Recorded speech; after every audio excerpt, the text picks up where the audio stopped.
ஸ்ரீலங்கா ரெண்டாவது ஓடிஐ மேட்சை வின் பண்ணியிருக்கிறாங்க. ஃபஸ்ட்டு ஓடிஐ மேட்ச் அப்போயே நான் சொல்லியிருந்தேன், இந்த மேட்ச் டை ஆனாலும் ஸ்ரீலங்கா தான் ஜெயித்தாங்க, அவங்க உங்களுக்கு தகுதியானவங்கன்னு.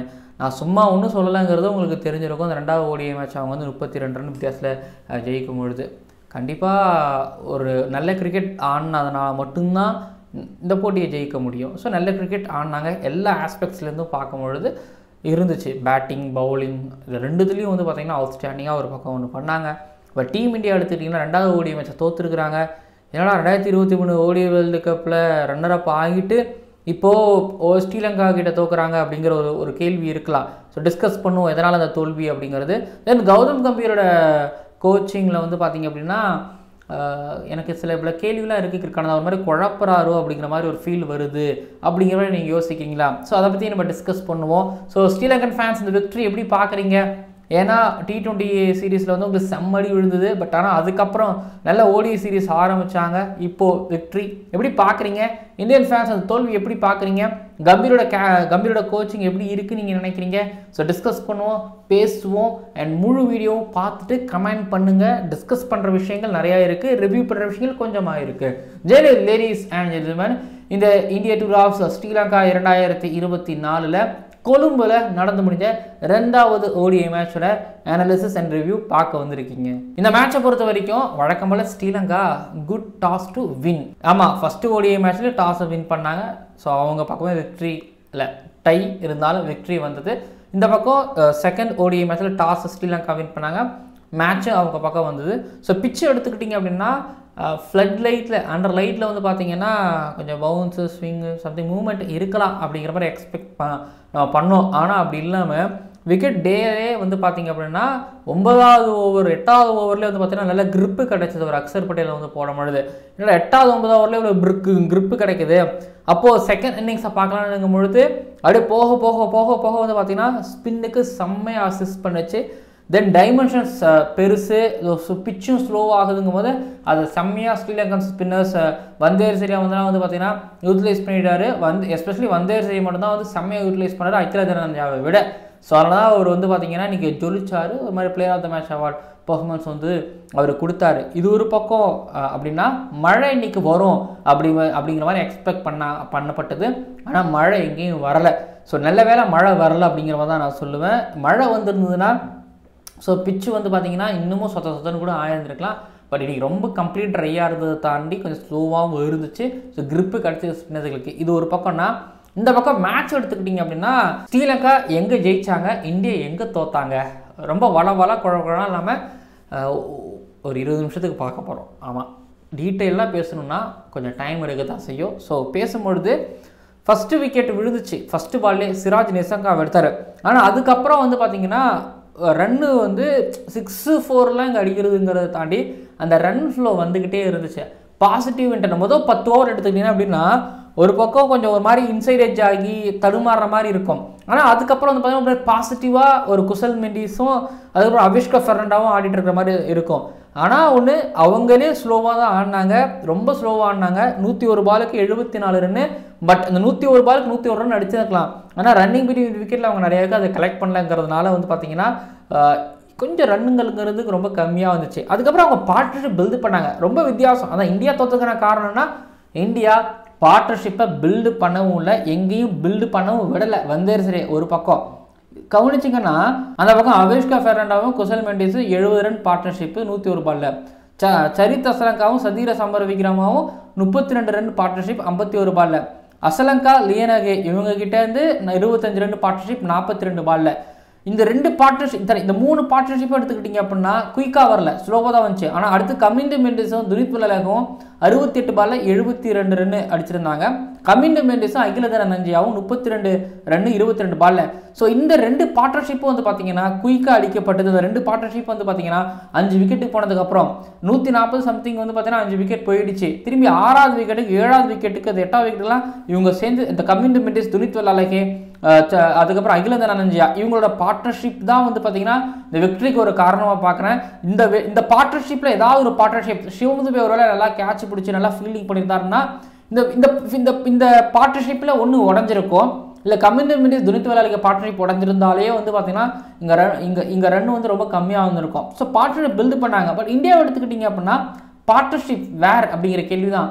ரோஹித் சர்மாவும் கில்லு 97 ரன்னு அவங்க இருக்கிற வரைக்கும் வந்து பார்த்தீங்கன்னா அந்த கேமை வந்து இந்தியா வழக்கமாக 35 ஓவரில் முடிக்கிறாங்கிற மாதிரி தான் அவங்களுக்கு இருக்கும். பட் இருங்க எனக்கு ஒரு கால்குலேஷன் இருந்து அந்த கால்குலேஷன் பண்ணி தான் வந்து பார்த்தீங்கன்னா ஸ்ரீலங்கா ஆடினாங்க. திரும்பி வாஷிங்டன் சுந்தரும் அக்சர் பட்டேலும் 38 ரன்னு 61 பால்ல. அதுக்கப்புறம் பார்ட்னர்ஷிப் 20க்கு மேலே கிடையவே கிடையாது. 10க்கு மேலே வந்து பார்த்தீங்க அப்படின்னா 3 பார்ட்னர்ஷிப் இருந்துச்சு. ஆமாம் 3 பார்ட்னர்ஷிப் இருந்துச்சு. கிட்டத்தட்ட பார்ட்னர்ஷிப்பே இல்லை, எங்கேயும் பார்ட்னர்ஷிப்பே வளரவும் இல்லை. குல்தீப் யாதவும் வாஷிங்டன் சுந்தரும் தான் 14 பால் நின்னாங்க. சிராஜ் குல்தீப் யாதவ் 29 பால் பார்ட்னர்ஷிப் பண்ணாங்க. ஹர்ஷ்தீப் சிங் குல்தீப் யாதவ் 12 பால் பார்ட்னர்ஷிப் பண்ணாங்க. ஸோ உங்களுக்கு விளக்கே சொல்கிறேனே, வந்தேரிசையை பொறுத்த வரைக்கும் அண்ட் ஸ்ரீலங்காவை பொறுத்த வரைக்கும் ஒன்று பண்ணாங்க, பார்ட்னர்ஷிப்பே வளரவில்லை. KL ராகுல் டக் அவுட் ஆனார். ஸோ ஸ்பின்னை வச்சு கழுத்தை பிடிச்சி இறுக்கி அப்படியே தூக்கி கடாச்சிட்டாங்க இந்தியன் டீமை. ரோஹித் சர்மாவை வந்து அவசரப்பட்டு அவுட் ஆகிட்டேன்னு சொல்லவே மாட்டேன். 97 ரன்னு பார்ட்னர்ஷிப் கொடுத்துட்டு போயாச்சு. ஸோ தென் பின்னாடி இருக்கிறவங்க ஓரளவு ஸ்கோர் இல்லை, நல்லாவே ஸ்கோர் பண்ணியிருந்தா இந்த மேட்சை ஜெயிச்சிருந்துருக்கலாம். ஓரளவு ஸ்கோர் பண்ணியிருந்தாலும் இந்த மேட்சை ஜெயிச்சிருந்துருக்கலாம். பட் இந்த இடத்துல வந்து பார்த்தீங்கன்னா இந்த பிச்சு இந்த பிச்சில் ஸ்ரீலங்காவோட கேம் நல்லா திரும்புது, grip ஆகுது ஸ்பின்னர்களுக்கு. பட் ஆனால் ஃபர்ஸ்ட் இன்னிங்ஸில் வந்து செகண்ட் இன்னிங்ஸ் பேட் பண்ணுற அளவுக்கு அவ்வளோ கஷ்டம்லாம் கிடையாதான்னு கேட்டிங்கன்னா, நான் ஸ்ரீலங்காவை பொறுத்த வரைக்கும் அவங்க டாக்டிக்கலாக பவுலிங் பண்ணாங்கிறது ஒரு பக்கம் இருந்தாலும், இந்த பக்கத்தில் இந்தியா வந்து வழக்கம் போல் இந்த 5வது விக்கெட் 6வது விக்கெட் இருக்கிறவங்கக்கிட்ட டெய்ல் எடுத்த விக்கெட் எடுக்கிறதுல வந்து இந்தியாவுக்கு பிரச்சனை அப்படின்னா பிரச்சனை இருக்குது, பிரச்சனை பண்ணுறாங்க அப்படிங்கிறதையும் நான் சொல்லுவேன். ஏன்னா ஸ்ரீலங்கா சைட்லேருந்து வந்து பார்த்தீங்க அப்படின்னா துனித் விளையாடுக, கமிந்து மெண்டிஸ், அகிலேந்திர ரஞ்சயா இவங்க 3 பேரும் வந்து பார்த்தீங்கன்னா இவங்களோட அப்ரோச் தான் டிஃப்ரெண்ட்டே. இப்போ இந்தியன் டீம் கிட்ட வந்து பார்த்தீங்கன்னா அப்ரோச் இல்லவே இல்லை. மேக்ஸிமம் வந்து பார்த்தீங்க அப்படின்னா defence, front foot defence, back foot defence தான் பாருங்க தவிர ஸ்வீப் ஷாட்டு, ரிவர்ஸ் ஸ்வீப்பு இதெல்லாம் போகவே இல்லை. ஸ்டெப் அவுட் பண்ணி பேக் ஃபுட்டில் ஃப்ரண்ட் ஃபுட்டில் ஷாட்ஸ் போவாங்களே தவிர இல்லை போவாங்க. ஆனால் இன்றைக்கி இந்த மேட்ச்சில் போகவும் இல்லை. நீங்கள் அந்த பக்கத்துலேருந்து வந்து பார்த்தீங்க அப்படின்னா ஸ்ரீலங்கன் பேட்டர்ஸுக்கு பொறுத்த வரைக்கும் வாஷிங்டன் சுந்தரையும் சரி அக்சர் படேலையும் சரி வந்து பார்த்தீங்க அப்படின்னா நிறைய ஸ்வீப்பும் ஸ்லாக் ஸ்வீப்பும் ஆடினது நீங்கள் பார்த்துருக்கலாம். அடுத்தது கமிந்து மெண்டிஸும் துனித் விளையாடகவும் பரவாயில்ல தூக்கி அடிப்போம், 77 மீட்டர் தானே அடிப்போங்கிறதும், மிடு விக்கெட்டு எக்ஸ்ட்ரா கவர்ஸுக்கு மேலே அவங்க தைரியமாக ஆஃப் சைடில் தைரியமாக அடிக்கிறது வந்து பார்க்க முடியுது. So approach difference matter. So approach தான் வந்து பார்த்தீங்கன்னா matters. So sweep, reverse sweeps, short selections ஒன்று, தைரியமாக ஆடுறதுங்கிறது ஒன்று. பட் இந்தியா கிட்ட வந்து பார்த்தீங்க அப்படின்னா என்னென்னு தெரில, இது லைக் டெஸ்ட் கிரிக்கெட்டில் பார்த்துக்கிறேன் ஓகேங்களா. டெஸ்ட் கிரிக்கெட்டில் ஒரு எஸ்சினா டீம் இந்த மாதிரி ஒரு சப்கான்டினென்ட் டீமுக்கு அகேன்ஸ்டாக இந்த மாதிரி ஒரு குழி பிச்சில் வந்து ஆனாங்கன்னா இந்த மாதிரி பயத்திலே பேக் ஃபுட் ஃப்ரண்ட் ஃபுட்டில் போயிடுவாங்க. இல்லை மேக்ஸிமம் வந்து பார்த்தீங்கன்னா பேக் ஃபுட்லேயோ இல்லை ஃப்ரண்ட் ஃபுட்லேயோ வந்து நிறைய LBW ஆகிறத பார்க்க முடியும். இன்றைக்கி டீம் இந்தியாவோட பேட்டிங்கில் அதுதான் இருந்துச்சு. லைக் எஸ்சினாக்கு டீம் மாதிரி வந்து பேட் பண்ணாங்க. எக்ஸ்க்ளூட் ரோஹித் சர்மா அண்ட் அக்சர் பட்டேலை பொறுத்த வரைக்கும். விராட் கோலி எடுத்துக்கிட்டீங்க, ரோஹித் சர்மா ரிவர்ஸ் ஸ்வீப் ஆடி தேவையில்லாத அவுட் ஆனார் ஒரு பக்கம். அடுத்தது வந்து பார்த்தீங்க அப்படின்னா சுப்மன் கில்லும் உடனே வந்து பார்த்தீங்க அப்படின்னா கமிந்து மெண்டிஸ்கிட்ட கேட்ச் கொடுத்துட்டு வந்தேரிசை பாலுக்கிட்ட இருந்து பாலில் அவுட் ஆகிடுவார். விராட் கோலி போன மேட்ச்சில் பேக் ஃபுட்டில் அவுட் ஆனது, இந்த தடவை ஃப்ரண்ட் ஃபுட்டில். சிவம் துபேவுக்கு வந்து பார்த்தீங்க அப்படின்னா ஓவர் த விக்கெட்டில் வந்தேரிசை போட்டார். ஸோ வந்தேரிசை போடும்பொழுது எல்லா பாலும் ஒரு பால் பீட்டன், இன்னொரு பால் வெளியில் உள்ள அப்படிங்கிற வரும்பொழுது கால் நகரவே இல்லை. துபே வந்து LBW காலி. ஸ்ரேயாஸ் ஐயரும் கஷ்டப்பட்டார், ரொம்ப கஷ்டப்பட்டார். KL ராகுல் போல்டு, கூகுளி, வந்தேரிசை வந்து இங்கே நிறைய பேர் யாருக்கும் தெரிஞ்சுக்கிறதுக்கு வாய்ப்பே கிடையாது. 2019 ஓடி வேர்ல்டு கப்பில் ஆனாரா, இடையில ஒரு ICC ஒன் ஆனார். பட் 2015 ஓடி வேர்ல்டு கப்பில் ஆனதுங்கிறது எனக்கு நல்லாவே தெரியும். அதுக்கப்புறம் சில பல ICC தலையை காட்டாரு பார்த்துருக்குறேன். இந்த லண்டன் பிரீமியர் லீக்கில் அவர் நல்லாவும் பண்ணியிருக்கிறாரு. ஆனால் அவர் 5-6 விக்கெட்டு அவர்கிட்ட இருந்து நான் எக்ஸ்பெக்ட் பண்ணவே கிடையாது. இன்னொன்று சொல்கிறேன், இந்த மேட்ச்சில் வந்து ஷிராஸை ட்ராப் பண்ணிவிட்டு அவங்க வந்தேரிசையை கொண்டு வந்தாங்க.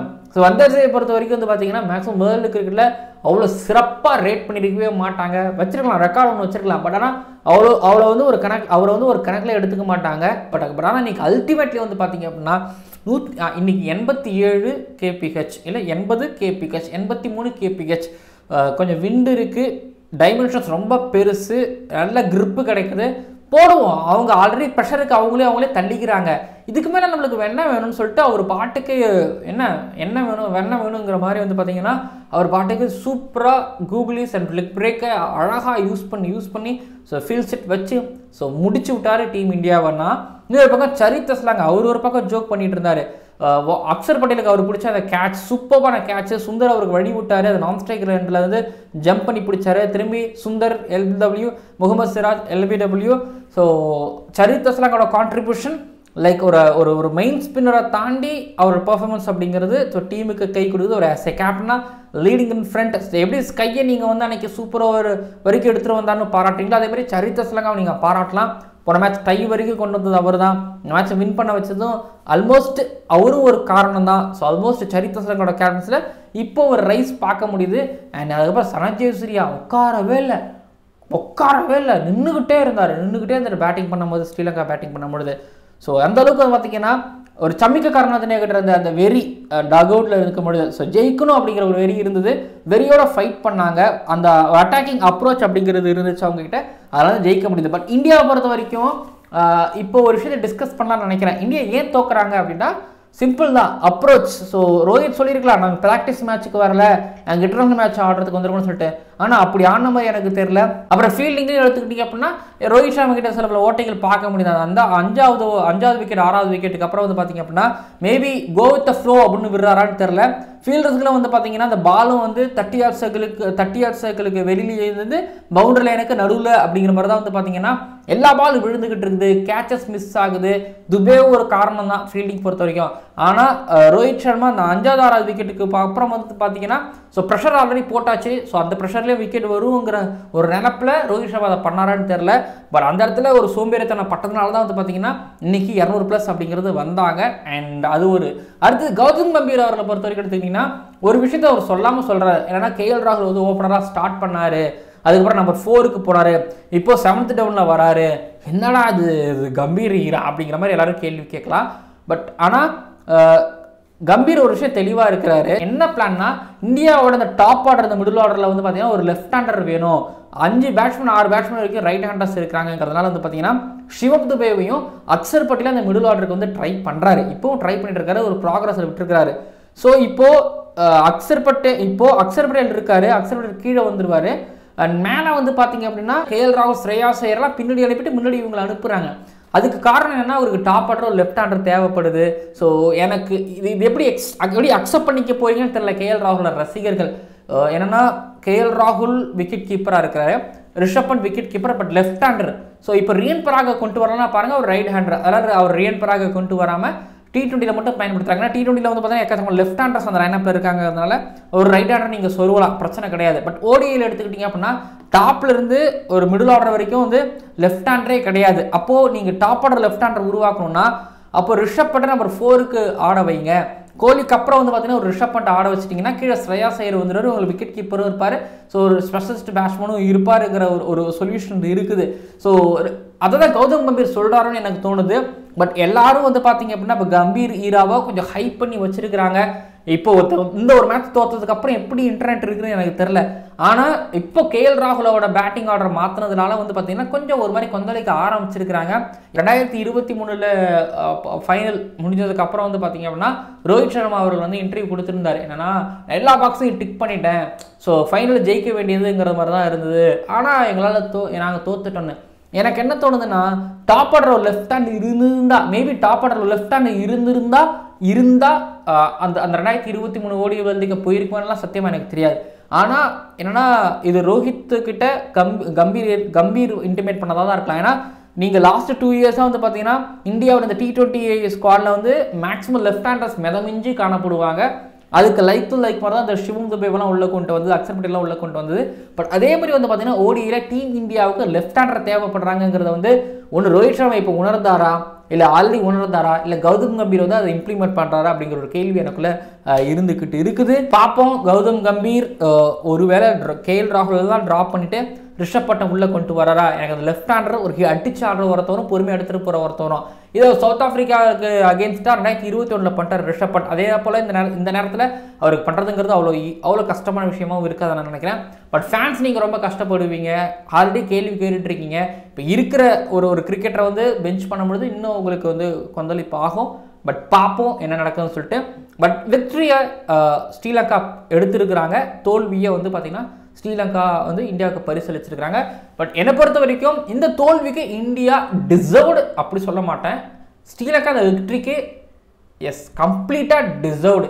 ஏன்னா எனக்கு அவங்க கிரிக்கெட் எல்லா ஆஸ்பெக்ட்ஸ்லையும் பிடிச்சி, இந்த பவுலிங்கில் அவங்க போட்ட அந்த அட்டாக்கிங் லைன் இருந்துங்க, ஐயோ அற்புதம். பேட்டிங் எடுத்துக்கிட்டிங்க அப்படின்னா அவங்க அந்த அப்ரோச், இந்த மிடில் ஆர்டர் அப்ரோச் அப்படிங்கிறது அன்பிலீவபிள். ஸோ ஜெயிச்சிருக்கிறாங்க. பட் இந்தியாவை பொறுத்த வரைக்கும் எடுத்துக்க வேண்டிய விஷயங்கள் என்னென்னா ஸ்பின்னை எப்படி ஆடணும், டெக்னிக்கலாக உங்களுக்கு ஃப்ரண்ட் ஃபுட் உங்களுக்கு ஃப்ரண்ட் ஃபுட்டில் போய் ஸ்வீப் ஆட வர முடியல அப்படின்னா பேக் ஃபுட்டில் கரெக்டாக அதுக்கேற்ற மாதிரி ஹசில் பண்ணிக்கிட்டே இருக்கணும், முயற்சி பண்ணிக்கிட்டே இருக்கணும், ஆடிக்கிட்டே இருக்கணும். பட் அந்த விஷயங்கள் தான் டீம் இந்தியா கிட்ட. அந்த பக்கம் T20 சீரீஸில் ஸ்ரீலங்காவுக்கு லோவர் மிடில் ஆர்டர் கிடையாது, நீங்கள் லோவர் மிடில் ஆர்டர் பெர்ஃபார்மன்ஸ் பண்ணுறாங்க. டீம் இந்தியாவுக்கு மிடில் ஆர்டர் பிரச்சனை ஆரம்பித்திருக்கிறது. அதை எப்படி சரி செய்ய போகிறாங்கன்னு தெரியல. KL ராகுலுக்கு நம்பர் 7 ஆடுறத விருப்பம் இருக்கு இல்லையாலாம் தெரியல. ஆனால் எனக்கு அந்த மிடில் ஆர்டரை கொஞ்சம் குழப்பற மாதிரி எனக்கு தெரியுது கௌதம் கம்பீர். ஸோ இப்போ 2வது ODI மேட்ச் முடிஞ்சிருக்கு. ஃபர்ஸ்ட் ODI மேட்ச் டை, 2வது ODI மேட்ச் வந்து ஸ்ரீலங்கா வின் பண்ணியிருக்காங்க. 3வது ODI மேட்ச் அதே கொழும்புல.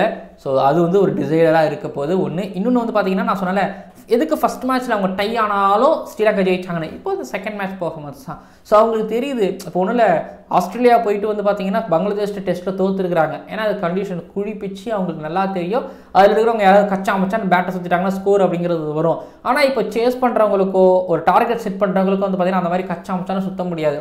ஸோ பிரச்சனையாகவும் பயமாகும். ஸோ டீம் விழுந்துச்சுன்னா நம்மளால் ஒரு காரணமாயிடும். ரோஹித் சர்மா அவுட் ஆகிட்டு போகும்போது எனக்கு அதுதான் தோணுச்சு. ஓகே, அந்த கண்டிஷன்ஸ்க்கு ஏற்ற மாதிரி ரொம்ப ஸ்ட்ராங்காக சூப்பராக ஸ்ரீலங்கா ஆடிக்கிட்டு இருக்கிறாங்க. அதில் எந்த விதமான சந்தேகமும் கிடையாது. இப்போது ஃபஸ்ட்டு ODI மேட்ச் டைப் பண்ணிவிட்டு அதில் ஸ்ரீலங்கா என்ன பத்திரிக்கை ஜெயிச்ச மாதிரி தான் பார்க்குறேன். 2வது ODI மேட்ச் ஸ்ரீலங்கா ஜெயிச்சிருக்காங்க. 3வது ODI மேட்சை ஜெயிச்சு இந்தியா வெறுங்கையோட வீட்டுக்கு கிளம்ப போகிறாங்களா ODI சீரிஸ் பொறுத்த வரைக்கும் பார்ப்போம்.